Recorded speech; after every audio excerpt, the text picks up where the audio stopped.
जिस प्रकार से मनुष्यों को कहीं पर जा रहे हैं अगर, तो उन्हें सजने संवरने की आवश्यकता होती है, उनके हेयर ट्रिमिंग की आवश्यकता होती है। उसी प्रकार से जब कोई सेंटेंस, कोई वाक्य किसी लेसन में आता है, कहीं पर लिखा जाता है, तो उसे भी सजने संवरने की आवश्यकता होती है। जी हाँ, सेंटेंस को भी सजाना पड़ता है, और जब तक सेंटेंस सजाए नहीं जाएंगे वो वाक्य, सेंटेंस अच्छे नजर नहीं आएंगे। और सजाने के लिए, जैसा कि आप लोग जानते हैं कि सजाने के लिए अलंकार का प्रयोग किया जाता है, और इंग्लिश में इन्हीं अलंकारों को कहते हैं फिगर्स ऑफ स्पीच। अब फिगर्स ऑफ स्पीच ये बहुत ही इंपॉर्टेंट टॉपिक है। इंटरमीडिएट के स्टूडेंट को बोर्ड परीक्षा में इस फिगर ऑफ स्पीच में कम से कम एक फिगर ऑफ स्पीच की डेफिनेशन जरूर लिखनी रहती है, और साथ ही साथ दो सेंटेंस में से कम फिगर ऑफ स्पीच को पहचान कर लिखना रहता है कि कौन सी फिगर ऑफ स्पीच इस सेंटेंस में यूज की गई है। अब जब तक आप फिगर ऑफ स्पीच के बारे में डिटेल में जानेंगे नहीं, जब तक आप फिगर ऑफ स्पीच के सेंटेंस को पहचानेंगे नहीं, तब तक आप फिगर ऑफ स्पीच को पहचान नहीं सकते, लिख नहीं सकते। तो आज मैं आपकी अपनी क्लास में यही बताने आया हूं कि किस सेंटेंस में कौन सी फिगर ऑफ स्पीच है, इसको आप किस प्रकार से पहचानेंगे। बस आप वीडियो में लास्ट तक बने रहिएगा, एक एक फिगर ऑफ स्पीच आपको एकदम डिटेल में क्लियर करते हुए चलूंगा। और जैसा कि आप जानते हैं, फिगर ऑफ स्पीच कई सारी होती हैं। कई सारी फिगर ऑफ स्पीच को सेंटेंस में, उनके सजावट में यूज किया जाता है। तो इंग्लिश में भी लगभग 30-40 फिगर ऑफ स्पीच है। कुछ फिगर ऑफ स्पीच का नाम मैं आपके लिए लिख देता हूं, लेकिन इंटरमीडिएट के लिए जो आवश्यक फिगर ऑफ स्पीच है वो केवल 7 फिगर ऑफ स्पीच है। आपको केवल 7 फिगर ऑफ स्पीच तैयार करके रखनी है, और आपकी इंटर की बोर्ड परीक्षा में आने वाली फिगर ऑफ स्पीच का जो डेफिनेशन होता है इन्हीं 7 में से होता है, और साथ ही साथ जो सेंटेंस पहचानने होता है वो भी इन्हीं 7 के अंतर्गत ही पहचानना होता है। तो चलिए पहले आप उन सब फिगर ऑफ स्पीच को लिख देता हूं, जिससे कि आपको क्लियर हो जाएगी कितनी फिगर ऑफ स्पीच टोटल होती है। लेकिन आगे बढ़ने से पहले जान लीजिए, ये है आपकी अपनी क्लास एक्सेलेंस का, और यहाँ पे हर एक चीज, हर एक बार आपको यूनिक डिटेल में बताई जाती है। तो चैनल को सब्सक्राइब नहीं किया है तो अभी सब्सक्राइब कर लीजिए, क्योंकि ऐसे ही वीडियो आपको इस चैनल पे आगे भी मिलते रहेंगे। तो चैनल को बिना सब्सक्राइब किए हुए आगे बात पढ़िएगा, और अब चलते अपनी क्लास की तरफ और देखते हैं कुल कितनी फिगर ऑफ स्पीच होती है। तो ये देखिए, इतनी फिगर ऑफ स्पीच मैंने आपके सामने लिख दी है, जो कि 28 है, लेकिन इनके अतिरिक्त और भी फिगर ऑफ स्पीच हो सकती है। क्लियर? तो इसमें आपको 28 नहीं पढ़ना है। आज की जो मैं आपको पढ़ाने वाला हूं उसमें आपको एपोस्ट्रोफी 1, और फिर हो जाएगा हाइपरबोली 2, फिर है मेटाफर 3, ओग्नोमोटोपोइया 4, ऑक्सीमोरन 5, पर्सनिफिकेशन 6, और फिर हमारे पास आ जाएगा सिमिली 7। ये 7 ही फिगर ऑफ स्पीच आपको कुल पढ़नी है, और यही 7 फिगर ऑफ स्पीच जो इंटरमीडिएट के सिलेबस में है। इन्हीं 7 फिगर ऑफ स्पीच में से आपको किसी एक फिगर ऑफ स्पीच की डेफिनेशन लिखने को आ सकती है, किसी एक फिगर ऑफ स्पीच के सेंटेंस पहचानने को आ सकते हैं, इन्हीं 7 फिगर ऑफ स्पीच में से। और ये इतनी सारी फिगर ऑफ स्पीच लिखी है, ये सारी होती हैं, जैसे कि आपके पास alliteration, allusion, antithesis, apostrophe, chiasmus, climax, anti climax, epigraph, euphemism, hypallage, hyperbole, innuendo, irony, litotes, फिर metaphor, onomatopoeia, oxymoron, personification, parable, फिर फैबल, फिर एलिगोरी, फिर है पैराडॉक्स, फिर पैथेटिक फैलेसी, फिर पर है, फिर सार्कास्म है, फिर सिमिली है, फिर शैलेडोशे है, फिर ज़्योग्मा है। ये इतनी फिगर ऑफ स्पीच है जो कि कुल मिला के होती हैं, और इसके अतिरिक्त और भी फिगर ऑफ स्पीच भी होती हैं, जो कि अभी आपके लिए आवश्यक नहीं है। कुछ मैंने फिगर ऑफ स्पीच लिख दी है कि जिससे आप ये समझ जाए कि ये फिगर ऑफ स्पीच जो है कुल 7 वर्ड तक ही नहीं सीमित है। फिगर ऑफ स्पीच का क्षेत्र बहुत बड़ा है। अगर आपके कमेंट आते हैं, आप कमेंट करते हैं कई बार ढेर सारे, तो इन सारी फिगर ऑफ स्पीच को मैं आपके लिए एक्सप्लेन कर दूंगा। एक एक फिगर ऑफ स्पीच का मैं एक्सप्लेनेशन, डेफिनेशन और साथ साथ एग्जांपल बता दूंगा। लेकिन अभी आज के इस वीडियो लेक्चर में कुल 7 फिगर ऑफ स्पीच आपको समझनी है, इन्हीं को आपको तैयार करना है। तो ज्यादा देर न करते हैं, चलिए क्लास में आगे बढ़ते हैं और एक एक फिगर ऑफ स्पीच की डेफिनेशन और इसके एग्जांपल को हम लोग समझते हैं। तो ये है फिगर ऑफ स्पीच जो एपोस्ट्रोफी है, इसकी डेफिनेशन है। जैसे an apostrophe is a direct address to the death, to the absent और टू ए पर्सनिफाइड ऑब्जेक्ट और एरिया। मतलब इस एपोस्ट्रोफी में हम लोगों को जो कॉल होता है, जैसे ओ, ये अक्सर देखने को मिल जाएगा ओ, लेकिन ये जान लीजिए कि हर फिगर ऑफ स्पीच की कहीं ना कहीं से उत्पत्ति होती है। तो ये लेटर जो हमारा लिया गया है कि this word adopted from Greek letter, Greek word. Greek word कौन सा? पहला तो है एपो, एपो का मतलब होता है हमारे सामने अवे, अवे। और फिर आता है एपो के बाद आता है स्ट्रोफे, इसके बाद आता है स्ट्रोफे, इसका मतलब होता है टर्न। मतलब इस पूरे वर्ड का एपोस्ट्रोफे का जो सही वर्ड अर्थ होता है, जो ग्रीक में निकल के आता है, ये होता है टर्निंग अवे, टर्निंग अवे। मतलब इसमें स्पीकर जो होता है, बोलने वाला जो होता है, अपनी स्पीच, अपनी स्टेटमेंट की पूरी दिशा बदल देता है। कैसे? जैसे किसी को कॉल, मतलब किसी डेड को कॉल की जा रही है कि O death O life O time, ये जो उसमें आपने पढ़ा होगा एक पोएम है इंटर की, ओ death O life O time. इसमें आपको सीधा सीधा एपोस्ट्रोफी देखने को मिल रहा है, क्योंकि इसमें कॉल की जा रही है। जैसे एग्जांपल ये हो गया हमारे पास, ओ death O life O time, ये इसका एग्जांपल है कि ओ डेथ ओ लाइफ और ओ टाइम। ये एक एग्जांपल और लिया, O solitude where are the charm. यहां देखिए कि कॉल की गई है, ओ डेथ या फिर ओ सॉलिट्यूड कॉल की गई है। लेकिन एक पोएम है जो आप बचपन से पढ़ते आ रहे होंगे, बहुत ही मशहूर पोएम। कौन सी poem? Twinkle twinkle little star how I wonder what you are. वो भी एपोस्ट्रोफी का एक परफेक्ट एग्जांपल है। जैसे इसे भी लिख सकते हैं हम लोग कि twinkle twinkle little star how I wonder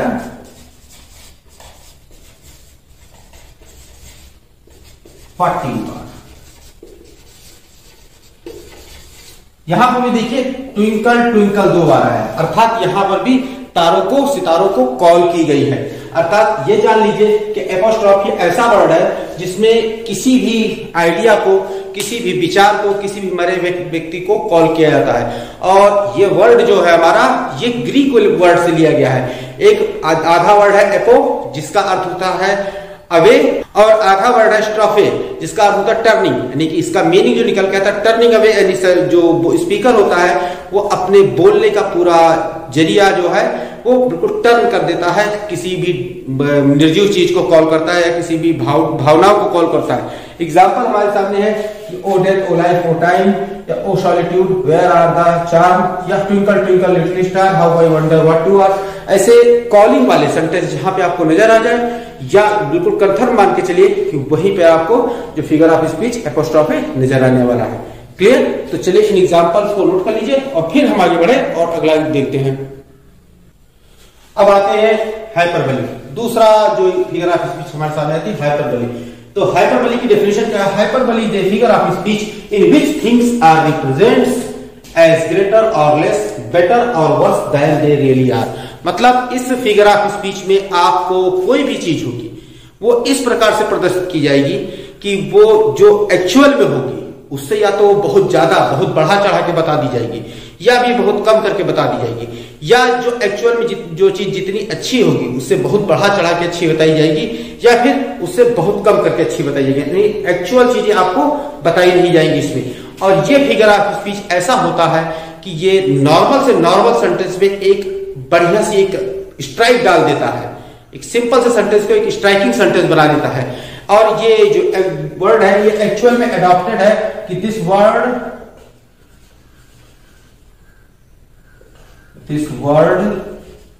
adopted from Greek word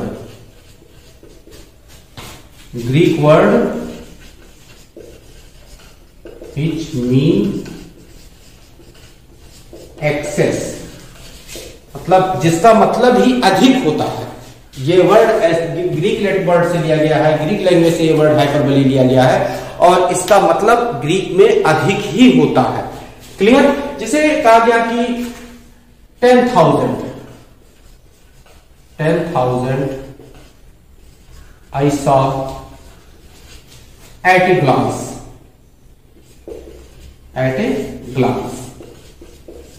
कि एक ही निगाह में मैंने 10,000 को देख लिया।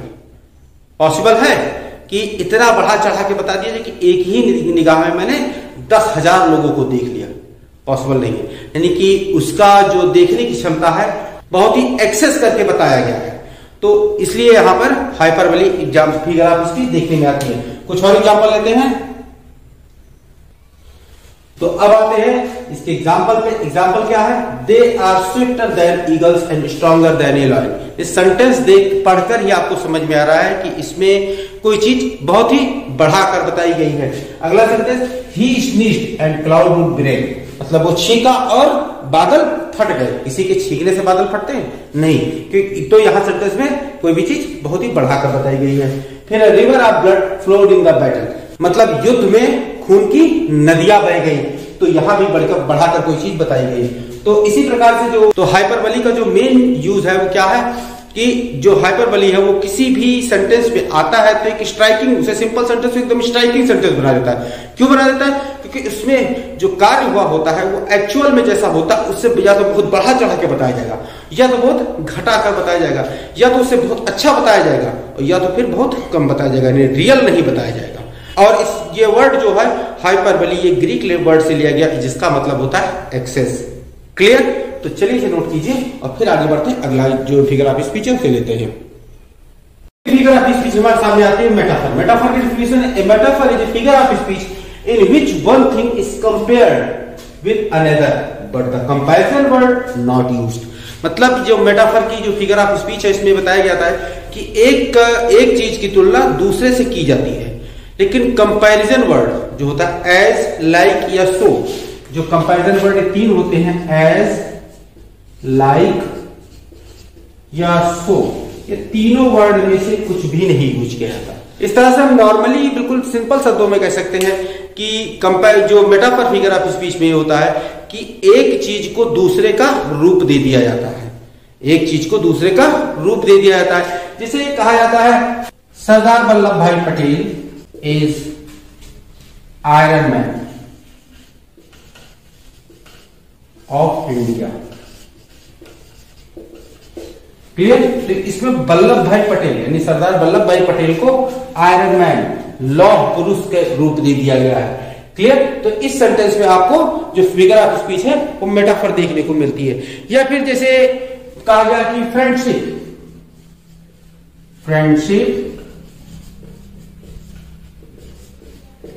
is a sheltering tree, मतलब जो मित्रता है वो छायादार वृक्ष है, यानी मित्रता को शेल्टरिंग ट्री यानी छायादार वृक्ष का रूप दे दिया गया है। क्लियर? तो चलिए कुछ और एग्जांपल लिख देता हूं मैं। तो यहां देखिए कि ये इसकी याद देखिए कि इसके example, the news was dagger to his heart, मतलब जो खबर में उसके हृदय को बीध दिया। तो यहाँ पे खबर को जो खंजर का रूप दे दिया है कि खंजर से ही बीध दिया गया। Kashmir is the Switzerland of India, जो कश्मीर है ये भारत का स्विट्जरलैंड, यानी कश्मीर को स्विट्जरलैंड का रूप दे दिया गया। Clear? Life is a dream, जीवन को स्वप्न का रूप दिया गया। अर्थात इन सब सेंटेंसेस में एक चीज को दूसरे का रूप दे दिया गया। तो यहां पे हमको जो फिगर ऑफ स्पीच है वो मेटाफर नजर आती है। क्लियर? तो चलिए इसे नोट कीजिए और फिर आगे बढ़े और अगली फिगर ऑफ स्पीच लेते हैं। तो अगली फिगर ऑफ स्पीच हमारे सामने थी onomatopoeia. Onomatopoeia is a figure of speech in which the sound suggest sense और मीनिंग। मतलब इस फिगर ऑफ स्पीच में आपको साउंड सुनने को देखने को मिल सकता है, किसी भी चीज का साउंड, चाहे वो जानवर का हो, चाहे वो किसी मशीन का हो, चाहे वो किसी इंजन का साउंड हो। अगर आपको किसी सेंटेंस में ऐसे साउंड देखने को मिल रहे हैं तो यहां पे आप क्लियर जान लीजिए कि आपको वहां पे ओनोमाटोपोइया फिगर ऑफ स्पीच मिलनी है। क्लियर? ये वर्ड जो अडॉप्ट किया गया है ये ग्रीक वर्ड से अडॉप्ट किया गया है। दिस वर्ड adopted from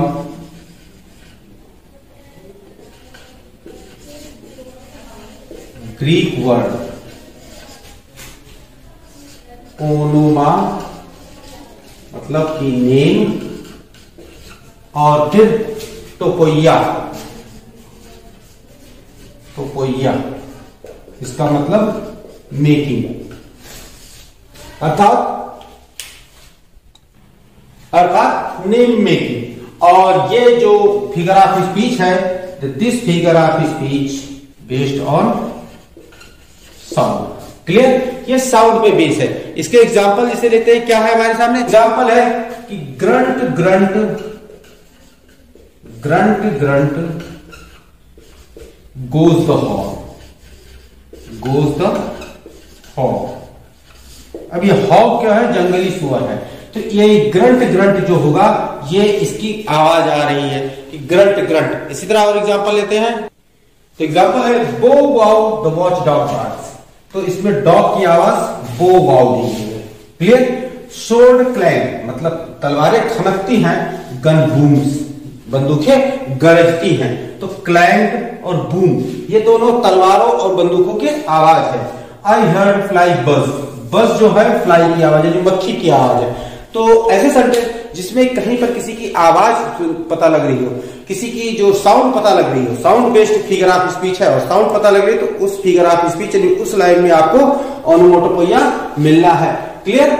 जो ये फिगर ऑफ स्पीच है ये ग्रीक से ली गई है। इसके दो पार्ट हैं, पहले ओनोमा, ओनोमा का मतलब हुआ नेम, टोपोइया, टोपोइया का मतलब हुआ मेकिंग यानी name making.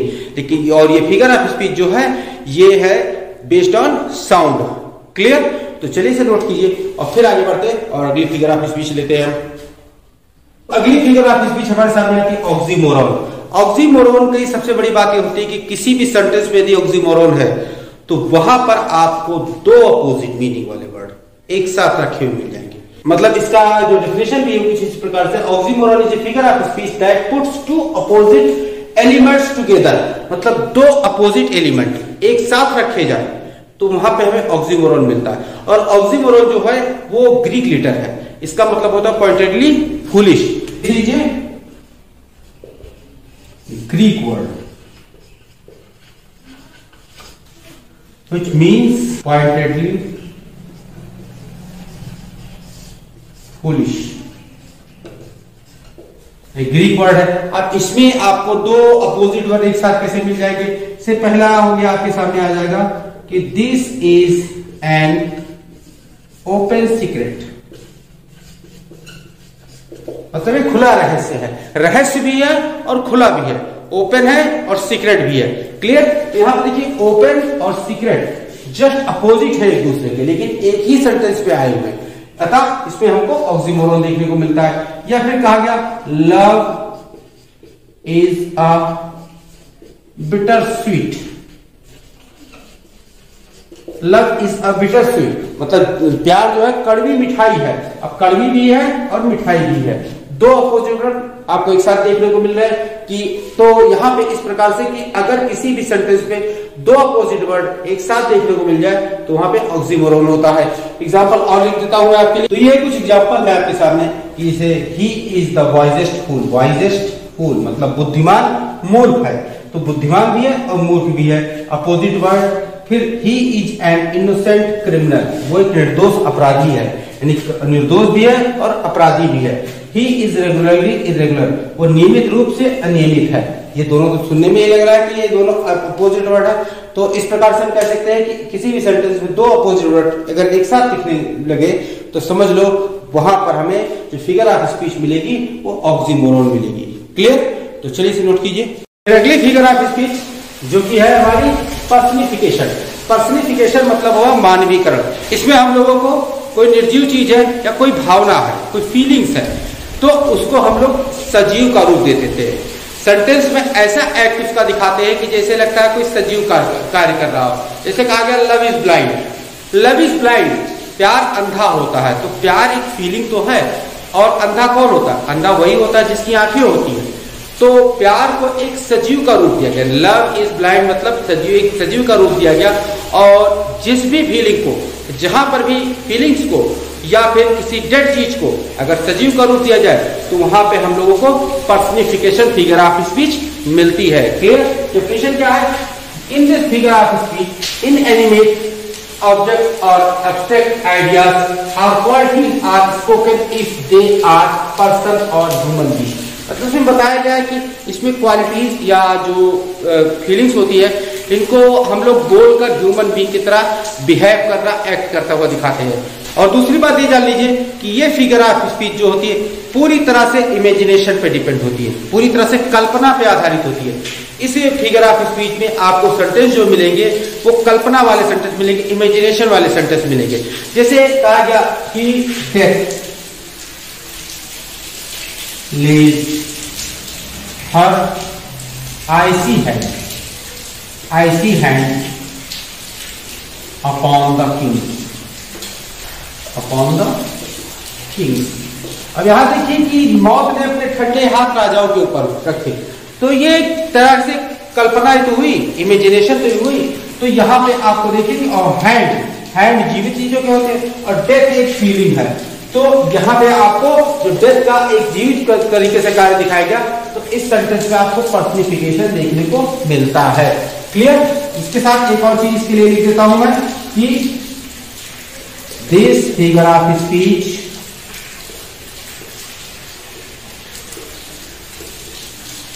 based on imagination। Clear? इसके बाद कुछ एग्जांपल लेता हूं, उसे लिख देता हूं उसके में। तो ये मैंने एग्जांपल लिया, opportunity knocks the door but once, मतलब जो सौभाग्य केवल एक ही बार दरवाजा खटखटाता है। सौभाग्य एक फीलिंग है, तो दरवाजा खटखटाना जो ह्यूमन बीइंग का काम है। तो यहाँ पे ये सौभाग्य को यानी फीलिंग्स को ये जो मानव रूप दिया गया, अर्थात यहाँ पे हमें मानवीकरण मिल रहा है। क्लियर? तो इन एग्जांपल से इसकी डेफिनेशन नोट कर लीजिए और फिर आगे बढ़े और आखिरी डेफिनेशन के लेते हैं। और आखिरी फिगर ऑफ स्पीच हम पाते हैं सिमिली।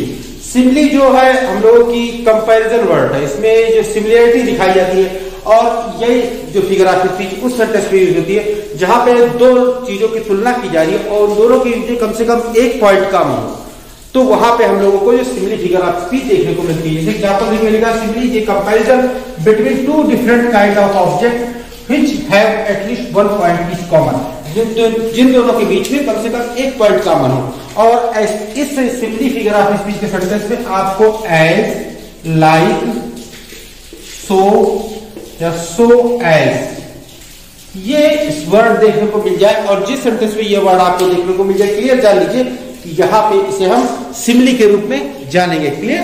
और ये फिगर ऑफ स्पीच जो हमारी है ये बेस ऑन किस पे है? सिमिलरिटी। अर्थात this figure of speech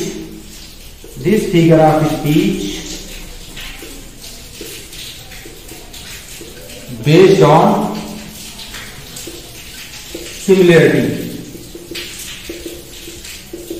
clear? अब इसके एग्जाम्पल में आपको यही जो वर्ड है ये देखने को मिलेंगे। तो चलिए एग्जाम्पल लिख देता हूं मैं आपके लिए। तो कुछ एग्जाम्पल लिया, the night is as dark as coal. तो देखिए एज आपको देखने को मिल रहा है, अर्थात यहाँ सिमिली है। लाइट देखने को मिल रहा है, सिमिली है। लाइट देखने को मिल रहा है, सिमिली है। क्लियर? तो ध्यान रखिएगा कि सिमिली फिगर ऑफ स्पीच उन्हीं सेंटेंस में मिलेगी जहां पे एज, लाइक, सो ये देखने को मिल जाएगा। क्लियर? तो चलिए इसे नोट कर लीजिए। तो स्टूडेंट, इसी के साथ आज का वीडियो लेक्चर समाप्त किया जाता है और उम्मीद करता हूं कि इस वीडियो लेक्चर में मैंने आपको जितने भी फिगर ऑफ स्पीच बताए जो आपके इंटर की जो बोर्ड एग्जाम है उसके पॉइंट ऑफ व्यू से बहुत इंपॉर्टेंट है, वो सारे फिगर ऑफ स्पीच आपने नोट कर लिए होंगे, एग्जाम्पल से तैयार भी कर लेंगे। तो अगर वीडियो अच्छा लगा हो और आपके काम आया हो तो अपने दोस्तों में भी शेयर कर दीजिए, क्योंकि वो भी इंटर की क्लास में होंगे और उनको फिगर ऑफ स्पीच की जरूरत होगी। तो चैनल को सब्सक्राइब नहीं किया है तो अभी सब्सक्राइब कर लीजिए, क्योंकि सब्सक्राइब करके रखेंगे और साथ ही साथ बेल नोटिफिकेशन ऑन करके रखेंगे तो मेरे वीडियो ऑन टाइम आप तक सबसे पहले पहुंचेंगे। तो सब्सक्राइब जरूर कर लीजिए और लाइक नहीं किया तो एक लाइक जरूर कर दिया कीजिए। तो मिलते हैं अपने अगले वीडियो लेक्चर में। Till then stay tuned with our channel, keep watching, keep learning, take care, thank you and bye bye.